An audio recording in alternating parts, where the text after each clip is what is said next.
Captain Lisa Mitchell stood on the bridge of the Earth Diplomatic Corps vessel, Handshake, and looked at the stars beyond the viewport.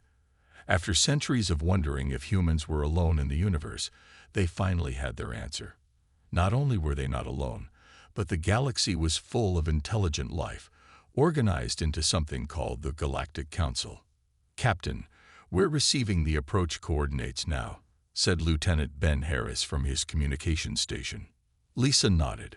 "Put them through to navigation." "How long until we reach the council station?" "About 6 hours at current speed," replied the helmsman. 6 hours until humanity's first official meeting with alien representatives. Lisa felt the weight of responsibility on her shoulders. The future of Earth could depend on the impression they made. Dr. Samantha Rodriguez, the ship's xenobiologist, joined Lisa at the viewport. "Nervous?" she asked. Cautiously optimistic, Lisa replied with a small smile. "The briefing materials they sent suggest most council species are herbivores or mild omnivores. They seem peaceful enough." Samantha nodded, "which is why they selected our most diplomatic-looking crew for this mission. No obvious predatory features. Minimal visible muscle mass. We're supposed to look as harmless as possible." Lisa glanced around at her crew. It was true. Everyone selected for this mission had been chosen partly for their less intimidating appearance. The goal was clear: high humanity's apex predator nature long enough to secure good relations. "Dr. Wright to the bridge," Lisa called over the intercom. A few minutes later, Dr. Alan Wright entered. As the cultural specialist, he had spent months studying the limited information they had on council customs. "Final review, Dr. Wright. What are our main concerns?" Alan straightened his glasses. "No sudden movements. Many species find our speed alarming. No showing teeth when smiling if possible. Our omnivore dentition pattern reads as threatening. And most importantly, no displays of physical strength or endurance. Most council species evolved in environments with less gravity than Earth. They find our physical capabilities disturbing. In other words," said Commander Jack Coleman as he joined them, "pretend we're not the most dangerous things on this ship." The security chief looked the least diplomatic of them all, with his broad shoulders and military bearing. "That's exactly right," Lisa agreed. "We're peaceful explorers and diplomats first. The Council doesn't need to know about our more aggressive history yet." Jack frowned.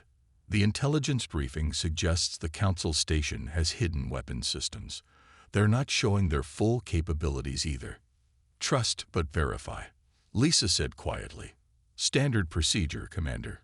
We'll stick to the diplomatic approach, but I want you to quietly prepare security contingencies, just in case." Jack nodded and left to brief his security team. Lisa turned her attention to the sensor readings. Something about the approach vector bothered her. The route they had been given kept the Handshake in range of what appeared to be concealed weapon platforms. She kept this observation to herself for now. "All departments, prepare for first contact protocols," Lisa announced over the ship-wide system. "Remember your training. We represent not just Earth, but all of humanity." As the crew moved with purpose around her, Lisa studied the growing dot of light that was the Council station orbiting Ta Ceti. Humanity had dreamed of this moment for generations. Now that it was here, Lisa couldn't shake the feeling that they were being assessed as much as welcomed. The Galactic Council had invited Earth to send representatives after decades of monitoring human broadcasts. They claimed to be interested in peaceful cultural exchange. But Lisa knew that in nature, herbivores were often more cautious than predators, for good reason. "Lieutenant Harris, send our formal greetings as we enter the final approach," Lisa ordered. "Yes, Captain." As the message was transmitted, Lisa straightened her uniform.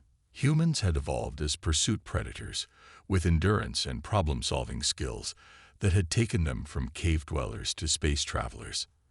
Now they would see if they could adapt those same skills to galactic diplomacy. The game had begun, and both sides were wearing masks.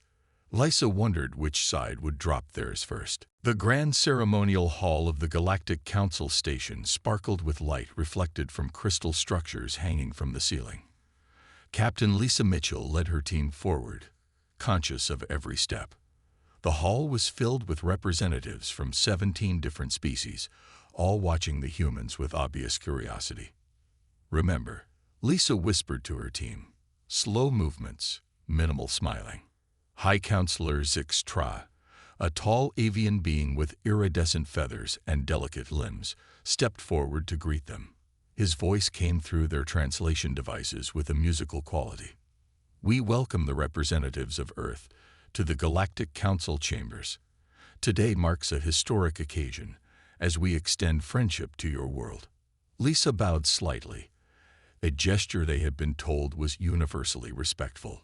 On behalf of Earth and all humanity, we thank you for your welcome and look forward to peaceful relations.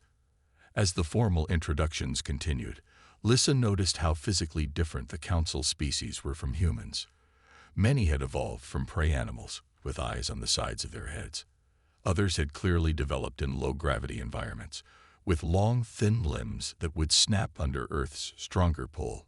Most importantly, none showed the compact muscle mass or predatory features that humans possessed. Dr. Samantha Rodriguez leaned close to Lisa.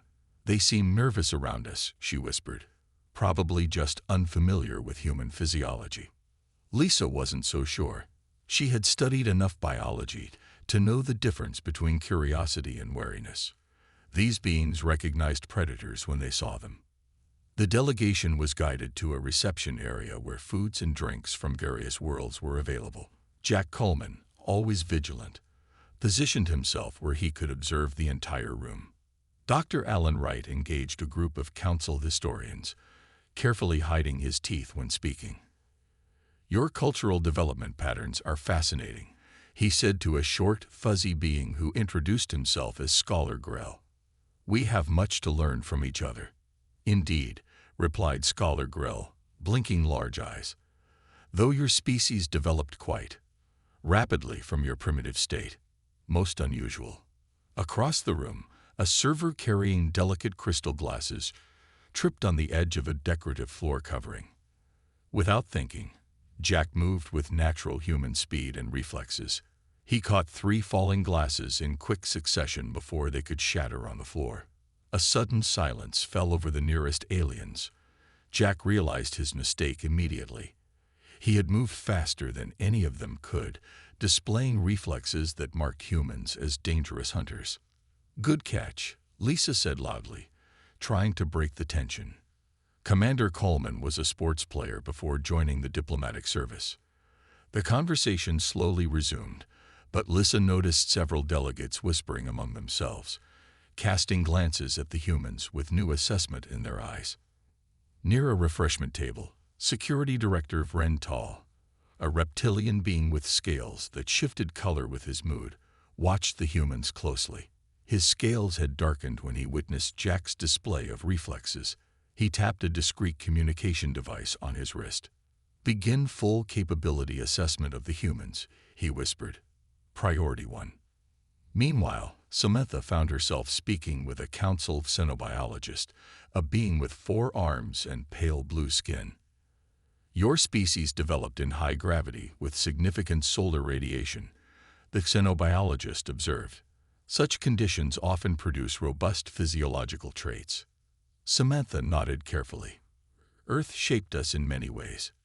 We adapted to survive." "Survive as what, I wonder?" the xenobiologist said quietly, more to himself than to Samantha. As the reception continued, Lisa made her way around the room, exchanging pleasantries while observing the subtle power dynamics between council species. Some clearly held more influence than others, and alliances were visible in how they grouped together. High Counselor Zixtray approached Lisa again. "Captain Mitchell, the Council has prepared quarters for your delegation during the negotiation period. We anticipate several weeks of productive discussions." "Thank you, High Counselor. We look forward to learning more about the Council and its members." But as Zixtray led them toward their quarters, Lisa caught him watching Jack with an expression she recognized from Earth's wildlife. The careful attention prey animals give to predators they're not sure they can trust. The diplomatic mask was holding, but barely. Lysa wondered how long they could maintain this careful dance before someone revealed their true nature. 2 weeks had passed since the human delegation arrived at the council station. Lisa sat in the private conference room assigned to the Earth team, reviewing reports with growing concern. The negotiations aren't progressing as expected, she said to Dr. Alan Wright. Every time we propose open trade routes or cultural exchange programs, certain council members find reasons to delay or limit the scope. Alan nodded. I've been studying their communication patterns. There are informal alliances forming among at least 6 species, all seemingly focused on restricting human expansion beyond our solar system. They're afraid of us, Lisa said quietly, despite our best efforts to appear peaceful. Can you blame them? Alan asked. Biologically speaking, we're terrifying to them. Forward-facing eyes, quick reflexes, endurance that lets us chase prey to exhaustion. In their eyes, we're the monsters from deep space. The door slid open, and Commander Jack Coleman entered. His face was grim as he placed a data pad on the table. We have a security problem, he said. Someone's been trying to access the Handshake's database systems. They're particularly interested in Earth's military history and capabilities. Lisa frowned. Were they successful? No, Jack replied. But the attempts are sophisticated. I've traced them back to Council's security networks. So much for trust and transparency, Lisa murmured. Her communication device chimed. It was a secure message from Admiral Peter Harris back on Earth. She read it quickly, her expression darkening. What is it? Ellen asked. A Council exploration fleet has been detected surveying our outer colonies near Alpha Centauri. No formal notification was given. Jack's posture stiffened. That's a direct violation of the preliminary agreement we signed last week. I'll speak with High Counselor Zixtray immediately, Lisa said, standing up. An hour later, she returned looking frustrated. The counselor called it a routine navigational exercise. He apologized for the oversight in not informing us. He's lying, Jack said flatly. Obviously, Lisa agreed. But we need to maintain diplomatic protocols while we gather more information. In her personal quarters that evening, Dr. Samantha Rodriguez was reviewing xenobiological data when her door chimed. She opened it to find a young Moravian scientist she had met during the welcome reception. The Moravian had 4 eyes and skin that changed color with emotion, currently a nervous yellow-green. Dr. Rodriguez, the alien said quietly, "May I speak with you?" Privately. Samantha invited her in, curious about the secretive behavior. "My name is Kirina," the Moravian said once the door closed. "I'm a junior xenobiologist in the Council Science Division. What I'm about to tell you could cost me my position." "I understand," Samantha said gently. "Whatever you share will be treated with discretion." Kirina's skin rippled with anxiety. Humans are the first evolved predator species the Council has encountered in over 300 years. Samantha tried to hide her surprise. Surely there must be other predator species in the galaxy. There were, Kirina replied. They were either contained to their home systems or redirected to uninhabited regions of space. Contained? Samantha asked, a cold feeling spreading through her chest. The Council fears species with, Kirina searched for the right word, aggressive potential. Historical records show that the last major war devastated dozens of worlds. Since then, Council policy has been to carefully manage species integration. And how do they manage potentially aggressive species? Samantha asked carefully. Kirina's skin darkened. Through technology restrictions, limited territory expansion, and if necessary, more direct interventions. You mean military action, Samantha said. Only as a last resort, Kirina insisted. But humans are different. Your technological advancement happened too quickly. By the time the Council detected your radio signals, you were already reaching for the stars. Samantha thought of the defensive systems Earth had built over centuries of internal conflict. The Council had no idea what humanity was truly capable of. Why are you telling me this? She asked. Because I believe in true scientific exchange, Kurina said, her color shifting to a more resolved blue. And because there are others in the Council who disagree with this policy of containment. We believe diversity, including predator species perspectives, makes us stronger. After Kurina left, Samantha immediately called Captain Lisa. The information changed everything. Humans weren't just being evaluated for membership. They were being assessed as a potential threat. The emergency signal blared through the handshake's communication system, jolting Captain Lisa Mitchell awake. She rushed to the bridge, still pulling on her uniform jacket. "Report," she demanded as she entered. Lieutenant Ben Harris turned from his communication station, his face pale. "Distress call from Proxima Centauri, Captain. Our colony there is under attack." "Show me," Lisa ordered. The main screen flickered to life, showing grainy footage of the human settlement. Flames rose from several buildings. Strange ships hovered above, firing energy weapons into the defensive perimeter. "The message identifies the attackers as the Krodax Collective," Ben explained. "They're pirates, not officially aligned with any council species." Lisa's eyes narrowed. The timing was too convenient. How long would it take us to reach them? "At maximum speed. 3 days," the navigator answered. Lisa turned to Commander Jack Coleman. "Prepare a rescue team. We leave in 30 minutes. What about the negotiations?" Dr. Alan Wright asked as he joined them on the bridge. "You'll stay here and continue them," Lisa decided. "Keep the council representatives busy while we respond to this crisis." Alan nodded, understanding the strategy. If the council was behind this attack, as they suspected, continuing the diplomatic front would maintain their cover while the handshake investigated. Lisa requested an emergency meeting with High Counselor Zix Trey before their departure. The avian being seemed genuinely disturbed by the news of the attack. "This is most unfortunate," Zix Trey said, feathers ruffling with agitation. "The Council will, of course, launch an investigation into this unauthorized aggression." "With respect, High Counselor," Lisa replied firmly. "Our people are under attack now. Investigation committees can come later. The handshake will provide immediate assistance." "That would be against protocol," Zix Trey protested. "New member species must request Council military intervention through proper channels. We have procedures." "Which could take weeks," Lisa interrupted. "This is a humanitarian crisis. We're going." Something like resignation flickered in Zix Trey's large eyes. "Very well. But the Council cannot sanction this independent action." "We understand," Lisa said coldly. As the handshake departed from the station, Security Director Vren Tall watched from a private observation deck. His scales shifted to a deep purple as he activated his communication device. "The humans took the bait," he reported. "Their ship is heading to Proxima Centauri as expected." 3 days later, the handshake dropped out of faster-than-light travel near Proxima Centauri.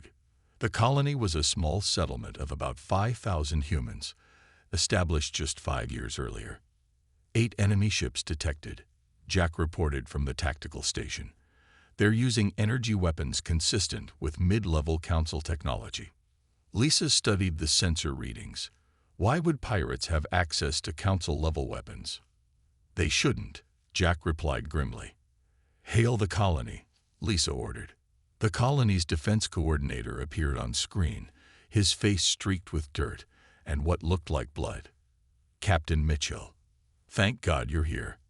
They breached our outer defenses an hour ago." "Hold on," Lisa assured him. "We're sending help." Jack prepared his security team in the shuttle bay. Unlike during the diplomatic meetings, they now wore their full combat gear, lightweight armor and advanced weapons that had been carefully hidden from Council inspection. "Remember your training," Jack told his team. "These colonists are our people, whatever it takes to protect them." Lisa joined them, checking her own sidearm. "This is clearly a test of our capabilities. Let's be careful what we reveal." Jack smiled grimly. "With respect, Captain, if they're attacking our colony, they've already made an enemy of humanity. Maybe it's time they learned what that really means. The shuttle launched toward the planet's surface, followed by two more carrying additional security teams. As they descended, Lisa couldn't help thinking that the careful diplomatic dance was ending. One way or another, the galaxy was about to get a glimpse of humanity's true nature. From the colony's surface, desperate defenders watched as human ships streaked through the atmosphere.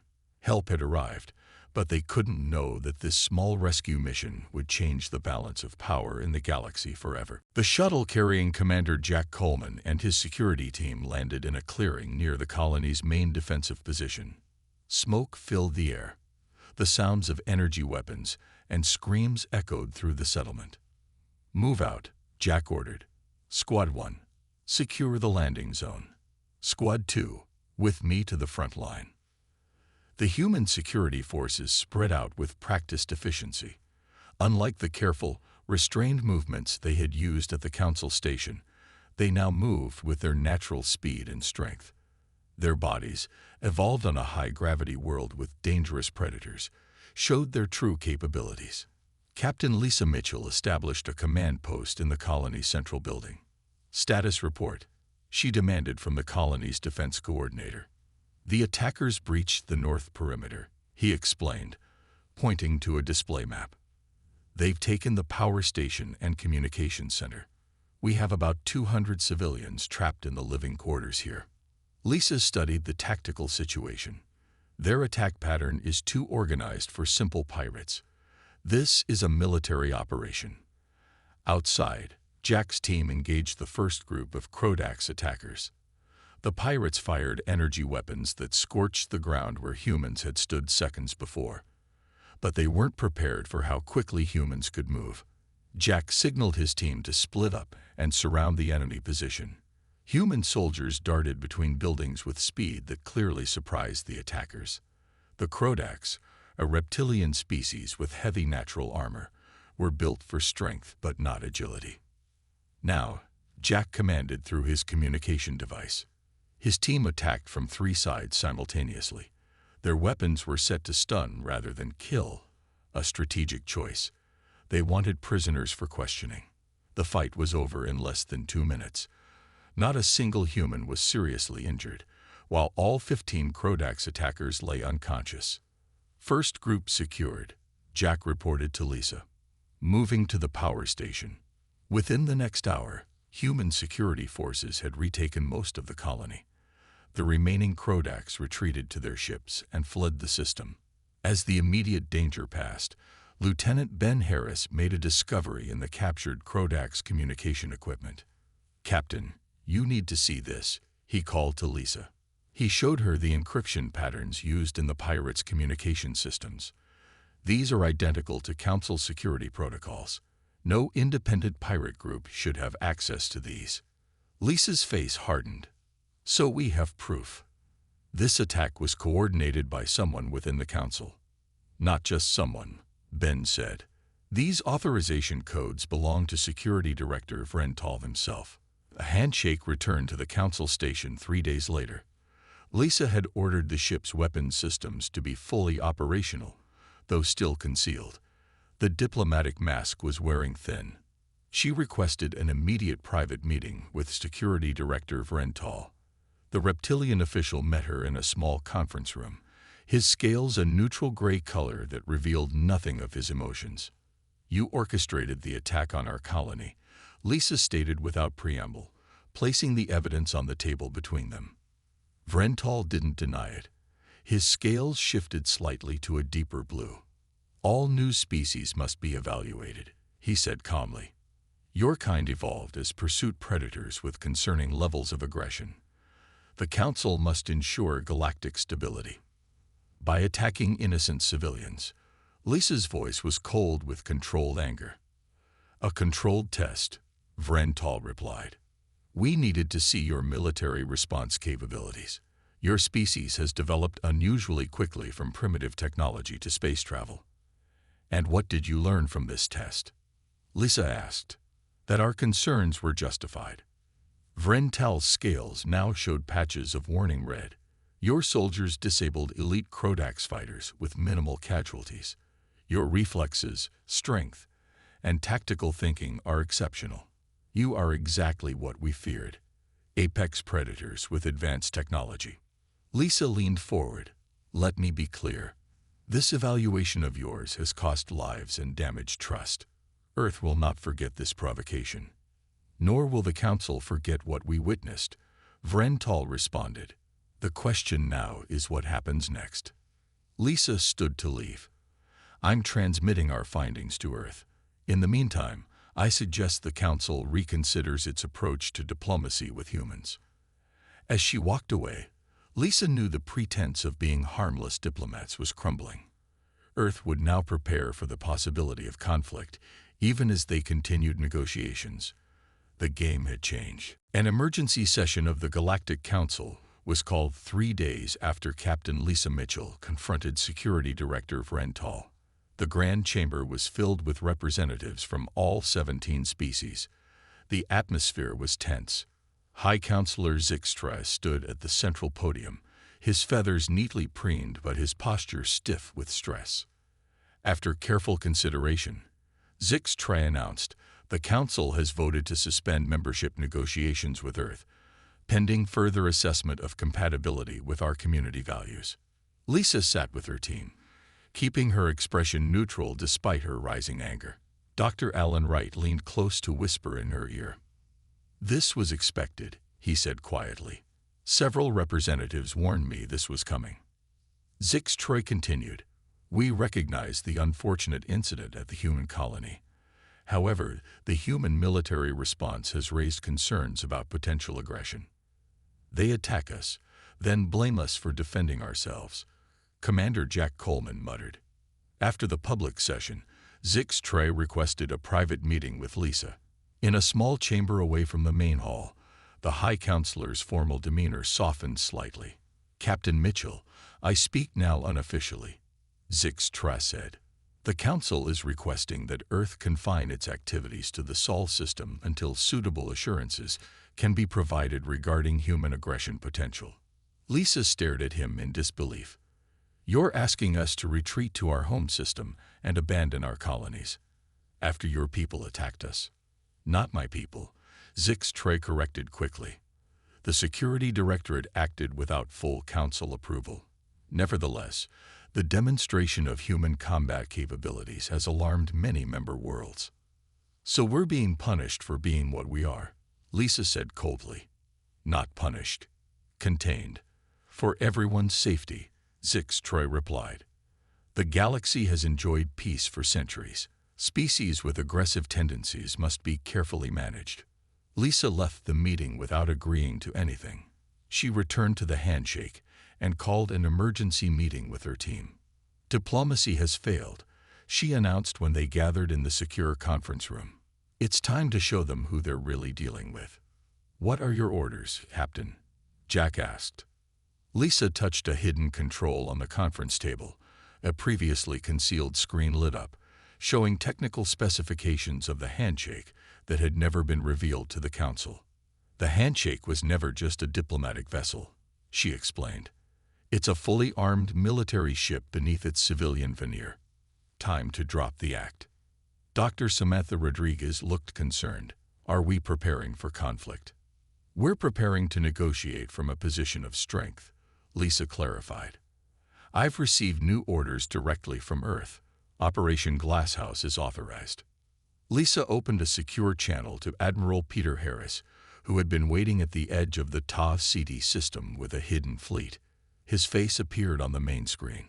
The Council has shown their true colors, Admiral, Lisa reported. They want to contain humanity to Sol. Admiral Harris nodded grimly. Then we proceed as planned. My battle group will reveal itself in 6 hours. Be ready. Throughout the day, the handshake's crew worked to remove the fake panels hiding weapon systems and to activate defense shields that had remained dormant during their diplomatic mission. The ship's true nature as a military vessel emerged. Council security vessels noticed the change in the handshake's energy signature and began to circle cautiously. Sensor scans probed the human ship, trying to determine what was happening. They're getting nervous, Jack observed from the tactical station. Good, Lisa replied.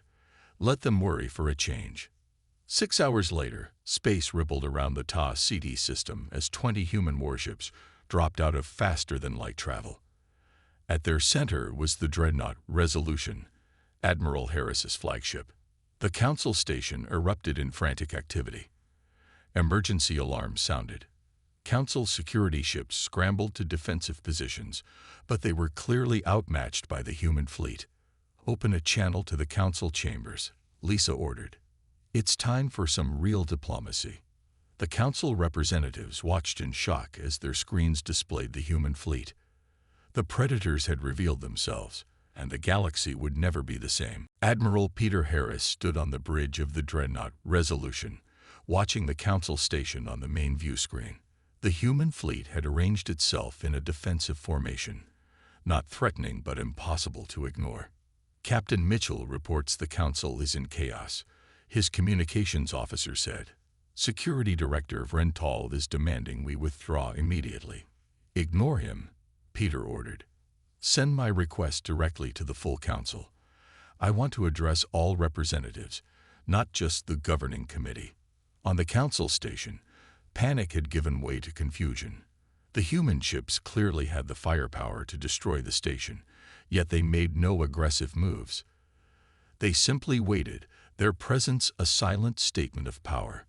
High Counselor Zix Trey rushed into the emergency meeting chamber, where representatives from all Council worlds had gathered. His feathers were disheveled, his eyes wide. The human fleet is requesting to address the full Council, he announced, including all member worlds, not just the governing committee. This is outrageous, Security Director Vrental hissed, his scales bright red with anger. They threaten us with military force and expect us to listen to their demands. They have made no threats, pointed out a Tellurian representative, her voice calm. And perhaps we should hear what they have to say, given the circumstances. I agree, added a Drovec diplomat. The humans have shown remarkable restraint despite the incident at their colony. After a heated debate, the Council reluctantly agreed to the human request. The main chamber was prepared for the address, with additional communication links established to worlds too distant to have representatives present. Admiral Harris transported from the Resolution to the Handshake, where he met with Captain Lisa Mitchell. The diplomatic team has done excellent work, he told her. Now it's time to show the Council the other side of humanity. Together, they entered the Council chamber. Lisa noticed how different Peter looked from the diplomatic personnel who had been carefully selected for their less intimidating appearance. The Admiral was tall, broad-shouldered, with the natural confidence of a military leader. He made no attempt to appear harmless. The chamber fell silent as they walked to the central podium. Over 100 representatives from different worlds watched them, many with clear fear in their eyes. I am Admiral Peter Harris of Earth, he began without preamble. I speak today not as a supplicant seeking membership, but as a representative of a sovereign power addressing equals. He activated a holographic display in the center of the chamber. It showed footage from the attack on the human colony, followed by evidence linking it to Council security forces. We came to you in peace, Peter continued. We sent diplomats, not warriors. We play by your rules. And this is how you responded. He gestured to additional footage showing internal Council communications about containing potential predator species. For centuries, your Council has been systematically restricting the development of certain species while favoring others, all under the guise of maintaining galactic stability. The chamber erupted in shocked murmurs. Many representatives seemed genuinely surprised by this information. Others avoided eye contact, clearly aware of these policies. Humanity did not come to conquer, Peter declared, his voice cutting through the noise. We came as equals, but we will not be caged or controlled. We have survived our own violent history by learning when to negotiate and when to fight. Today we're giving you the choice. The Admiral laid out a simple proposal. A reformed council where all species had equal representation and no policies of containment would be permitted. As he spoke, Lisa watched the reactions among the various representatives. The council was splitting before her eyes. Several species, particularly those who had suffered under restrictive policies, showed clear support for the human position. Others, mainly those benefiting from the status quo, were hostile. A Moravian representative, from the same species as Kurina, who had warned Samantha about council policies, stood to speak. "The humans speak truth that many of us have long suspected," she said. "Our council has abandoned its founding principles of equality among species. Perhaps it is time for change." Security Director Vrental rose in opposition. "These predators threaten us with destruction and call it diplomacy. This proves exactly why such species must be contained." The debate spread throughout the chamber, growing more heated, but Lisa noticed something important. For the first time, the council was having an honest conversation about its own policies and prejudices. The political landscape was shifting before their eyes. While many species feared human capacity for violence, 6 weeks passed after Admiral Peter Harris' address to the Galactic Council. The grand ceremonial hall that had once welcomed the human delegation now hosted a very different gathering. Representatives from over 100 worlds filled the chamber. The old council leadership had been replaced after a vote of no confidence. Lisa Mitchell, now wearing the formal uniform of Earth's ambassador to the reformed Galactic Council, stood with Admiral Harris as they watched High Counselor Keelat of the Tellurian species take the central podium. The former High Counselor Sixtress sat among his people, his influence greatly diminished. "Today we sign a new beginning," High Counselor Keelat announced. "The reformed Galactic Charter recognizes the sovereign rights of all sentient species, regardless of their evolutionary background." The document displayed on large screens throughout the chamber was the product of intense negotiation. Human legal experts had worked alongside representatives from dozens of worlds to create a framework that protected individual species' rights while promoting true cooperation. Security Director Vrental had been removed from his position after evidence of his unauthorized actions against the human colony became public knowledge. The new Security Council included members from predator and prey species alike, including a human representative. Dr. Samantha Rodriguez had spent these weeks working alongside xenobiologists from multiple council worlds. They had produced a comprehensive analysis of how different evolutionary paths influenced species development. Humans learned to negotiate precisely because conflict was costly. Their report concluded, "They understand peace through the lens of war avoided." This insight had helped many council species begin to understand that humanity's predatory evolution had not made them less suitable for diplomacy. It had shaped their approach to it. Throughout the reformed council station, mixed groups of humans and aliens worked together.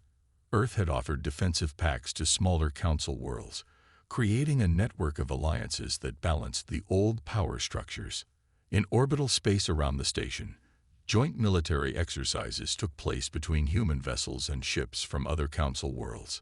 The hidden capabilities of both sides were now being shared openly, strengthening everyone's security. As the final signatures were added to the new charter, Ambassador Lisa Mitchell stepped forward to address the gathered representatives. "History shows that humans are indeed predators," she began. "We never claimed otherwise.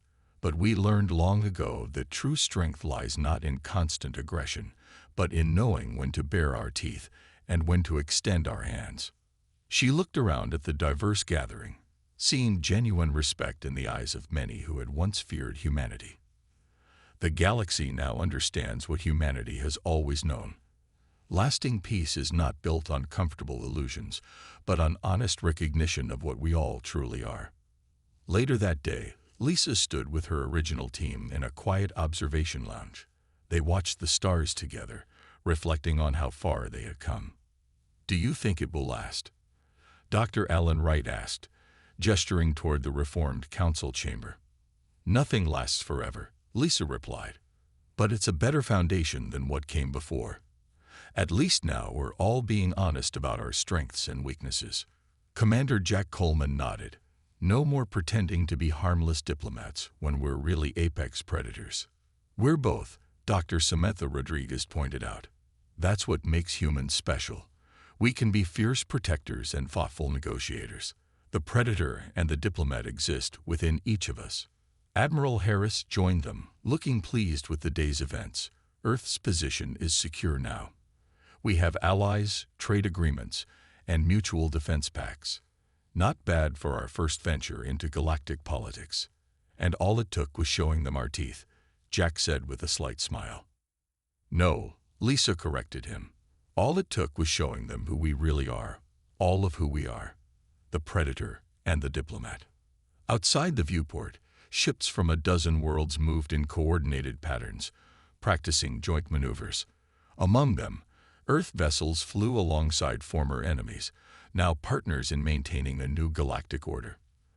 The galaxy had not become less dangerous, but it had become more honest, and in that honesty, a stronger peace began to form, a peace protected by the Predators who had learned to be diplomats without forgetting their nature. Ambassador Lisa Mitchell watched the fleet exercises with satisfaction. Humanity had found its place among the stars not by hiding what they were, but by embracing it. The mask had fallen away, revealing something both more dangerous and more valuable than the Council had ever imagined.